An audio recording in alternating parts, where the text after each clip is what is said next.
Hello, I'm Mishka, and this channel is the Helsinki Renaissance, where we will be talking about arts and culture, and hopefully the most Renaissance man-like manner in which arts and culture may be discussed, so please stay tuned for that.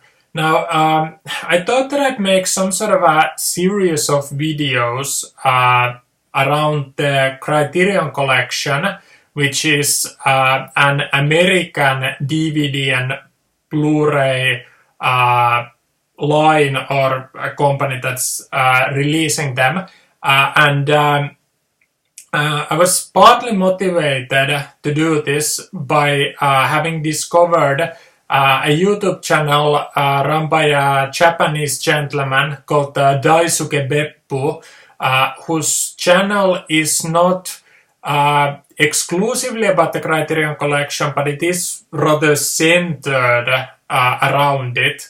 Well, I mean, seeing Daisuke's channel was part of it, and then the other part is that I am not personally, and I've never been someone who has collected physical media, so I never really regarded myself as a collector per se, and I only considered myself a film buff, and a lot of DVD and Blu-ray releases were just in a very simple manner, just a means to an end of actually watching whatever movies that I would have wanted to watch. But then I've done some amount of, well, soul searching is too grand a word, but I've just thought about some of these situations, and I actually came to the conclusion that even though I've never had the attitude of a collector, I've just realized that there's something special about the Criterion Collection in the sense that I've started to realize that I am assigning some level of intrinsic value to the Criterion Collection releases just in and of themselves, and it's because there's a certain level of autobiographical significance that the Criterion releases have just for me in my life, and I thought that I might sort of talk around that situation and basically what the story so far is, such as there is with me and the Criterion Collection, because if I take some sample amount of DVD releases here, then obviously there's good films released by other companies as well, so that Criterion doesn't have any kind of monopoly on good releases, in that if I take a Marcel Carné movie called Hôtel du Nord, it's not as if I would think that, you know, where Criterion to release this movie, it's not as if I would think that this Soda Pictures release would somehow become lesser simply because it's not by Criterion. So I'm not a person who's you know, there's levels to this, and I don't think that a Criterion release is superior just because it's a Criterion release, so I don't take it to such extremes.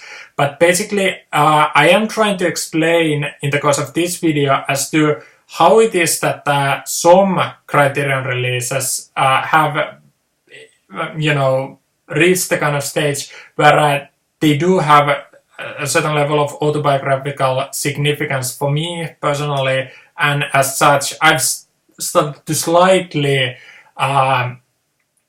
revise my opinion as to how it is that I am actually approaching the Criterion Collection.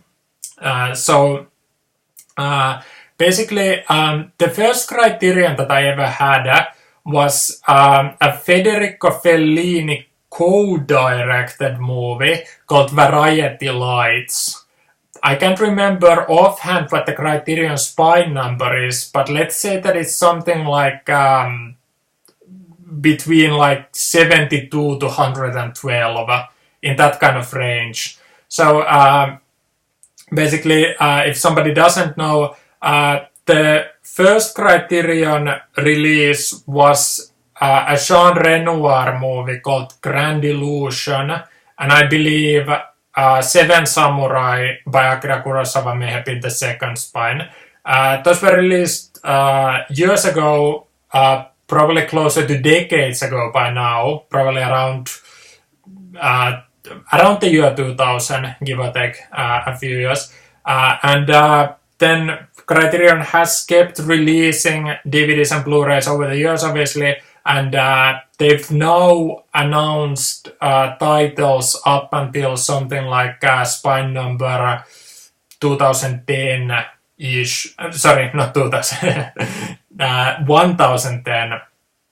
The years got me slightly mixed up. So around spine number 1010. So a couple of days ago, they announced Wim Wenders' Until the End of the World director's cut release, and some other titles such as that. So that is when this video is being recorded. Anyway, Criterion has kept releasing movies steadily over the years, and the first time that I encountered any of the releases was when my father gave me his copy of Variety Lights. Now, I didn't think anything of Criterion as a company when I got Variety Lights. It was just a movie. It was an obscure Fellini work. When my father gave that copy to me, he didn't particularly appreciate it, apparently. And even though my father, who is an old school film buff, even though, unlike me, he has some collector-like tendencies, but he isn't an absolute completist. So a movie needs to have his personal approval. He won't keep a Fellini movie unless it's a favorite of his. So he won't keep all Fellini movies in stock just because they are Fellini movies. So that's why he gave the Variety Lights to me, because he thought that I'd appreciate it more than he did. Now, unfortunately, I was perhaps a bit too young to fully appreciate, even though I could appreciate other Fellini movies. This all happened around the year 2004, give or take some years. I can't remember specifically. But I do remember that Variety Lights was the first Fellini that I had. Unfortunately, I couldn't quite appreciate it then, so I sold it forwards the first opportunity that I got. And unfortunately, I now can't remember what the second Criterion release that either me or my father would have had is, so I can't give that kind of fullest autobiographical introduction to the Criterions in my life, as it were.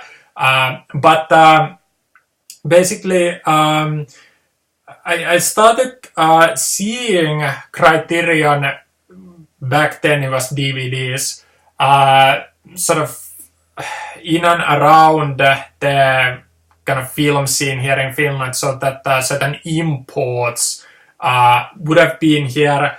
And I think it started to be around when I think something like Life Aquatic of Steve Zissou, I think that starts to be around the spine number 300 for the Criterions, if I remember correctly. And I think there's some DVD releases like Jane Campion's An Angel at My Table around the 300 spine, if I remember correctly. I think that started to be the point where I started to pay specific attention to the films that were released by the Criterion Collection. And basically, what I only know years later, over a decade later, or around a decade later, what I started to realize is that I've started to. I've basically grown up with the Criterion Collection. So as Criterion has filled up its roster from that Variety Lights onward, from something like An Angel at My Table onwards, closer to that 1000 spine and so on. I've grown up myself. I've grown up with a lot of those Criterions, either the Criterion releases in my life or just paying attention to what they have been releasing for the sake of being on the map about what the kind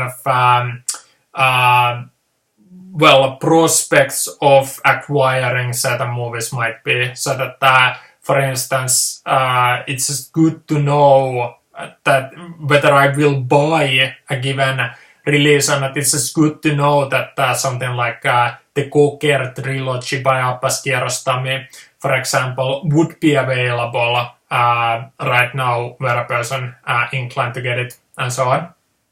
So I haven't had the kind of disposable income to buy all the Criterions that I would have wanted to buy, or to get to see some of those slightly rarer movies in their collection. But I've kept up with the releases, and having kept up with the releases from around the Spine 300 onwards, it has sort of it's caused this kind of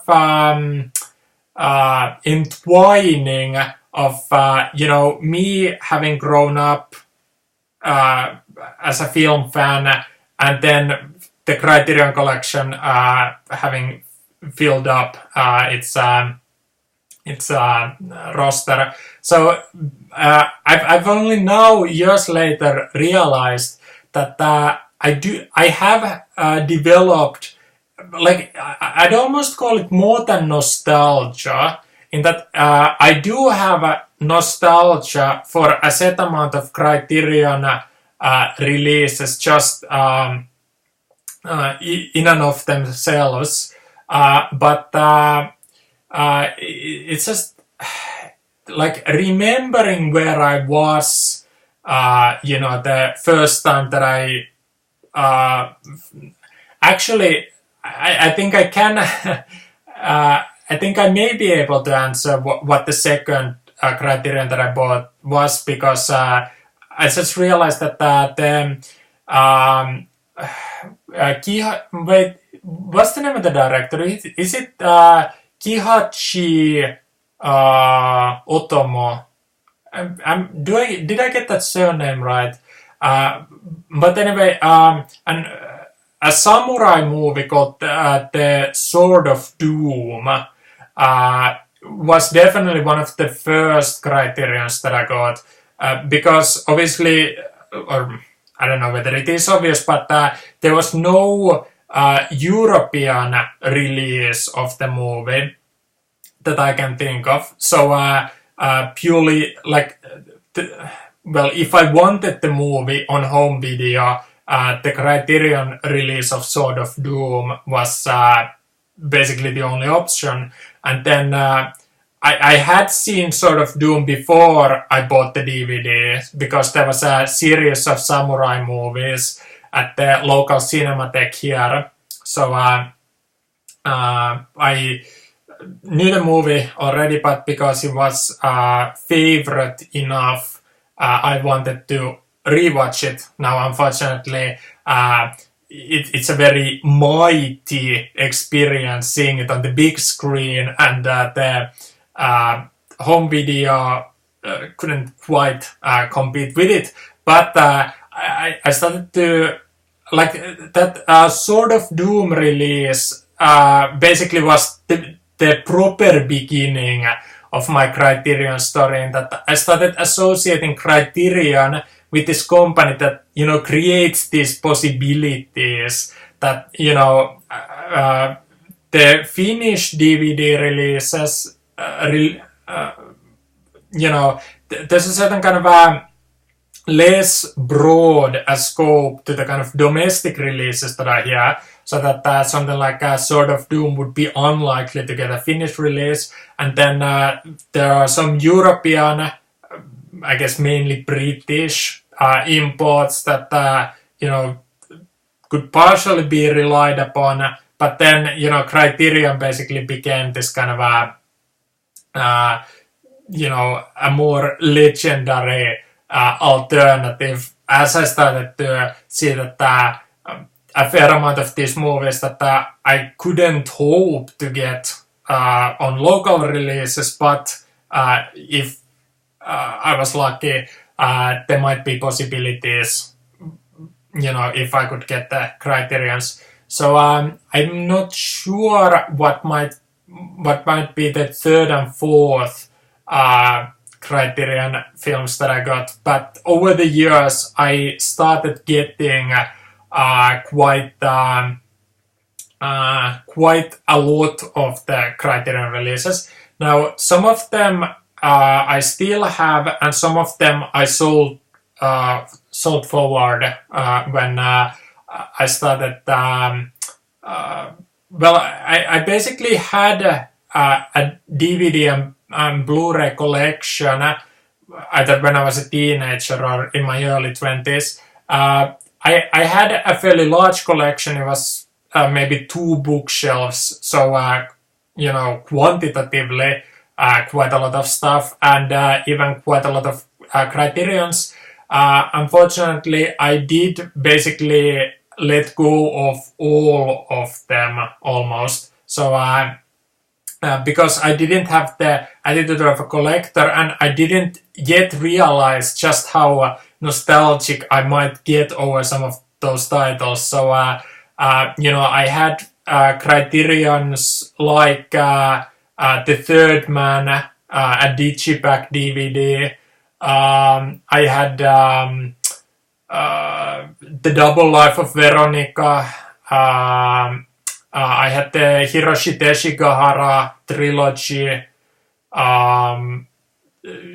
Some movies like that, which I sold forward, and now I'm slightly regretting, because the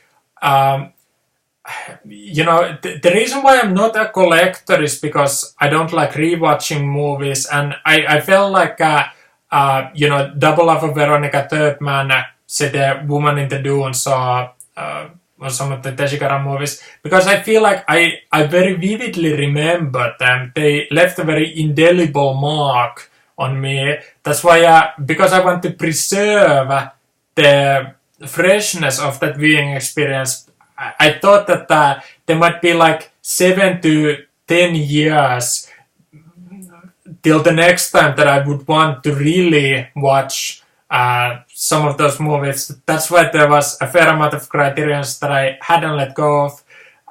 But then this kind of unforeseen dose of nostalgia would make me want to have some of those back. But that was years ago, and I did what I did, and basically now I feel like I've done some sort of a lap around this track, and I feel like now I've started to do this kind of a secondary lap, and now basically having looked at this situation from both sides now, that as a person who just had some of this physical media as purely a means to an end, i.e.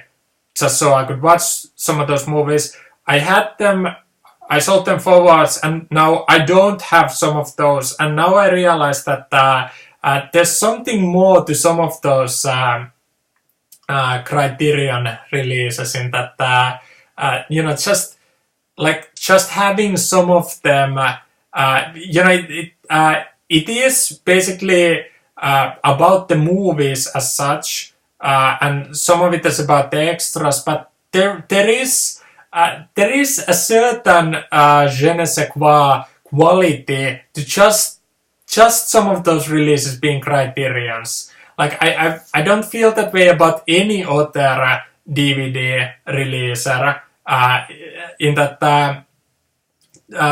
there is a certain kind of a slight glow of magicality about just the Criterion releases, which is why I'm starting to rethink some of my attitudes. And I don't have any plans of trying to be any kind of completist, because the Criterion Collection, as fine as it is, it does have some movies that I do not approve of and will never approve of. And then there's other situations that I think there are sort of comparative releases where, I don't know just how much difference there would be between, say, the Criterion release of Tarkovsky's Solaris and, say, the UK Artificial Eye Blu-ray release. So,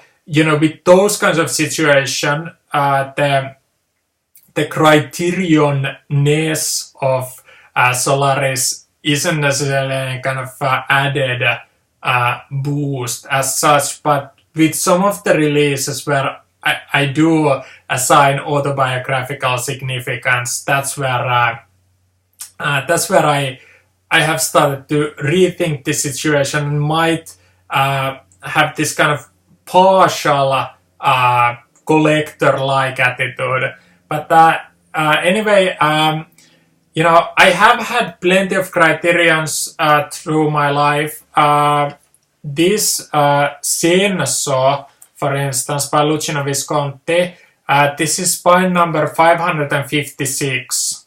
And so this is basically almost like at the halfway point between the Variety Lights, which I got in like 2004-ish, and then now the Cocker trilogy by Appas Kiarostami, which is a new release. So this is almost like a halfway spot in this journey.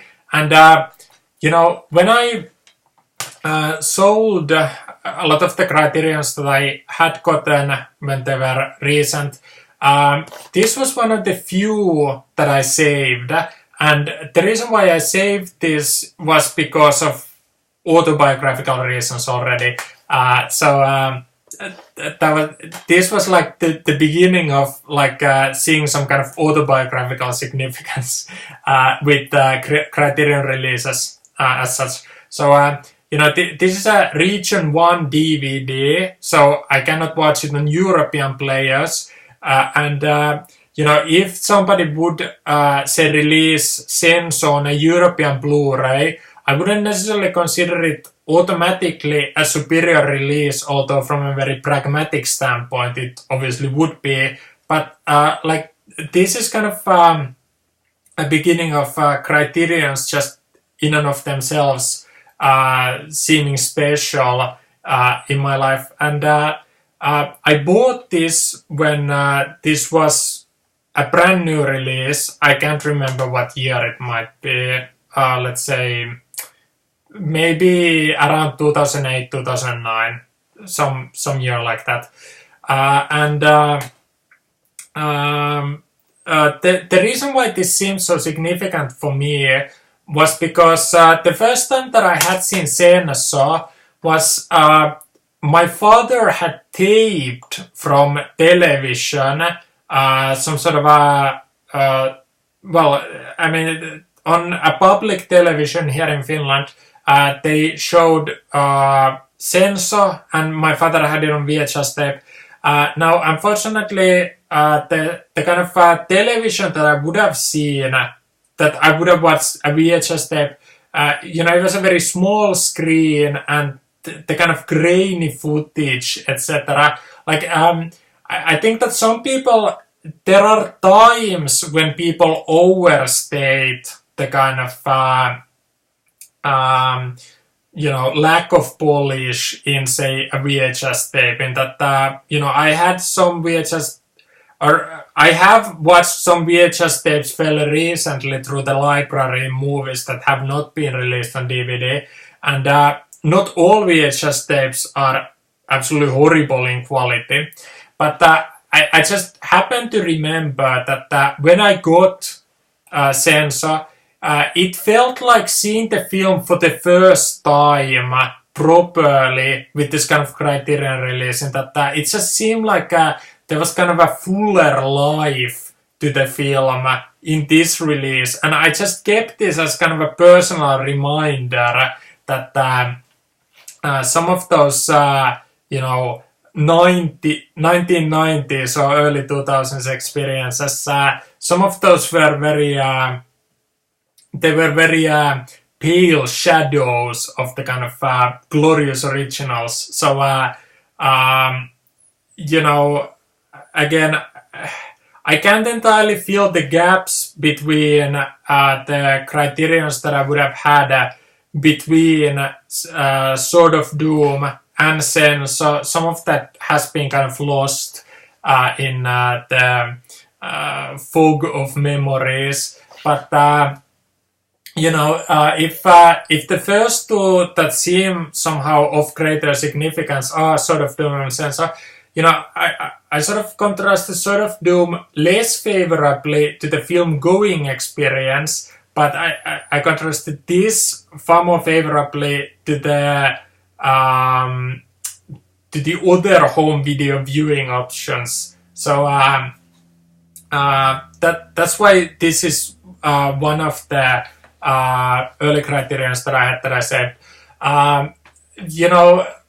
As to the kind of movies that I had on Criterion but now regret not having anymore, two that jump to mind are The Fear and Loathing in Las Vegas. It's one that, the commentary tracks and some of the extras on it, like,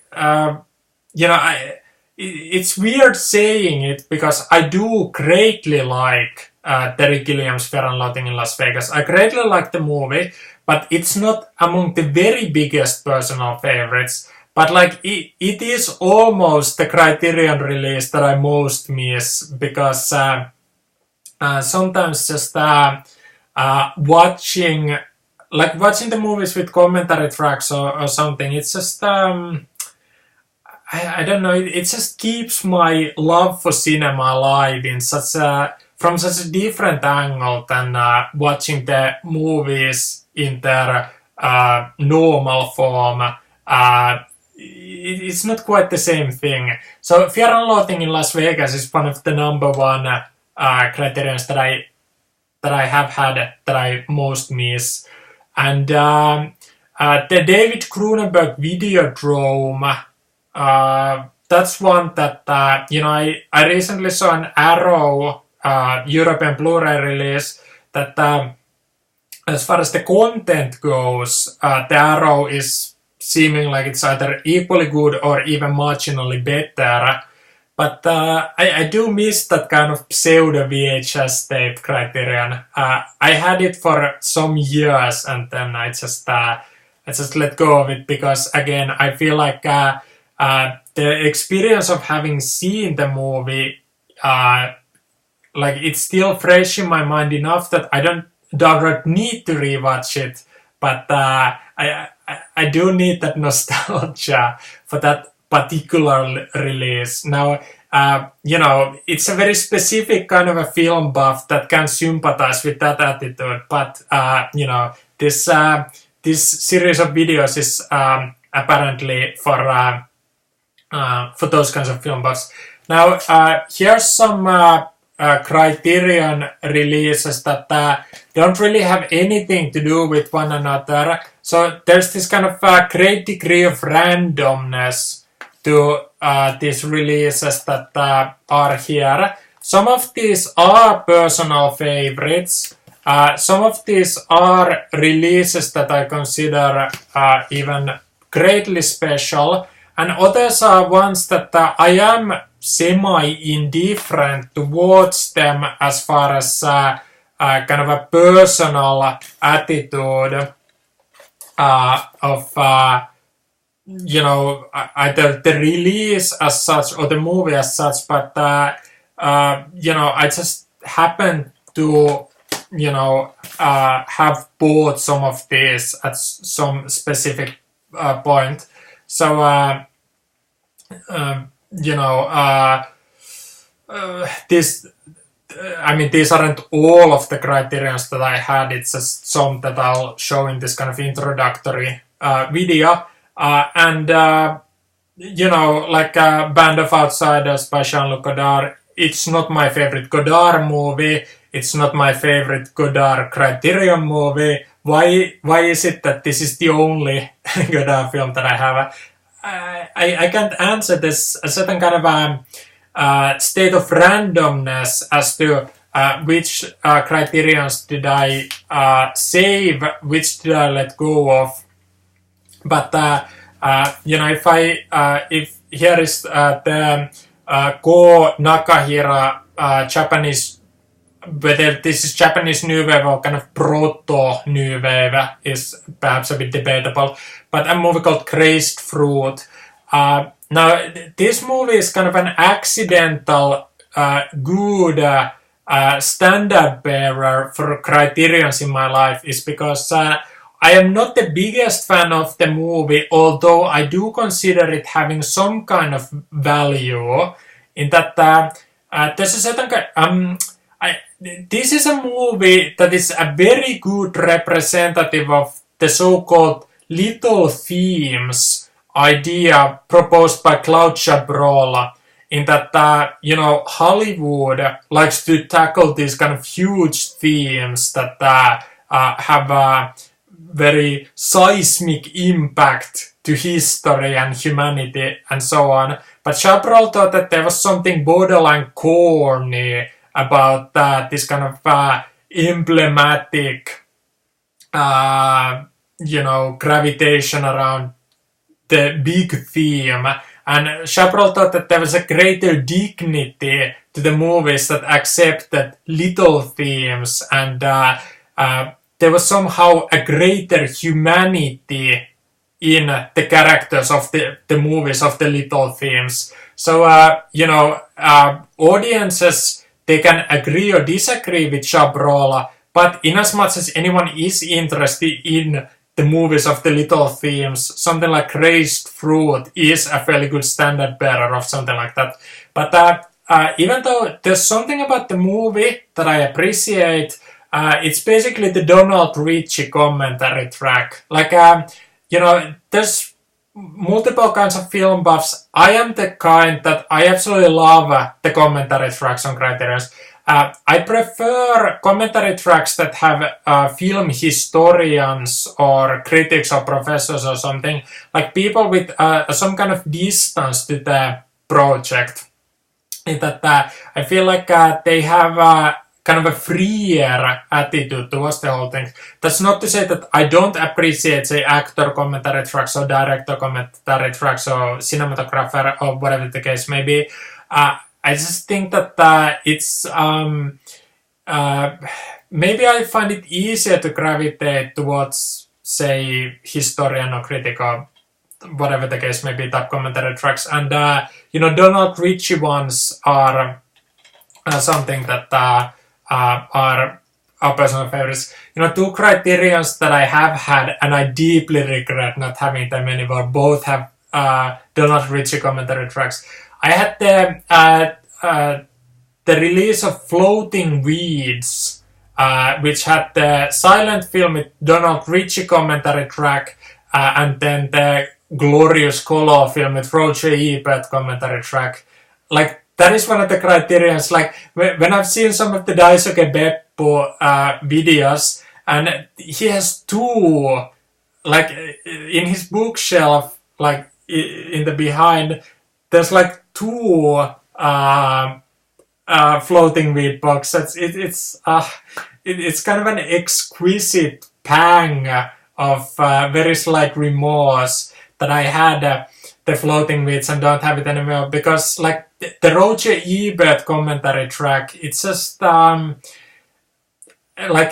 I risk using a corny expression, but I do feel strongly enough that I can endure some people's slight disapproval about it. In that it's almost like there would be some kind of slight quality of like chicken soup for the soul, as it were, about, say, that eBird commentary track with the Floating Weeds remake, in that I don't think it's particularly informative or that it's particularly entertaining or something. I just assign the greatest kind of autobiographical significance to, say, the Roger Ebert Floating Weeds remake, in that that is one criterion that I do miss, if not every day, then let's say every week. And I certainly would buy it back at the first opportunity. And another Donald Ritchie commentary track film that is another 2 movie set is the Lower Depths box set. I can't remember whether there was a commentary track on the Jean Renoir side of the Lower Depths, but Donald Ritchie did a commentary track on the Akira Kurosawa one. And even though Kurosawa is very close to being my favorite director, I actually don't think that much of his Lower Depths. But the Jean Renoir one was something that I do think more highly of. And Criterion has lots of Renoir releases, but the only 2 that I would like, I've had plenty of them on DVD and have let go of them, such as the blue covered rules of the game. But the 2 Criterion Renoirs that I would care to get most quickly would be La Chienne, which I've never had, but I'm intending to buy, and then the Lower Depths back.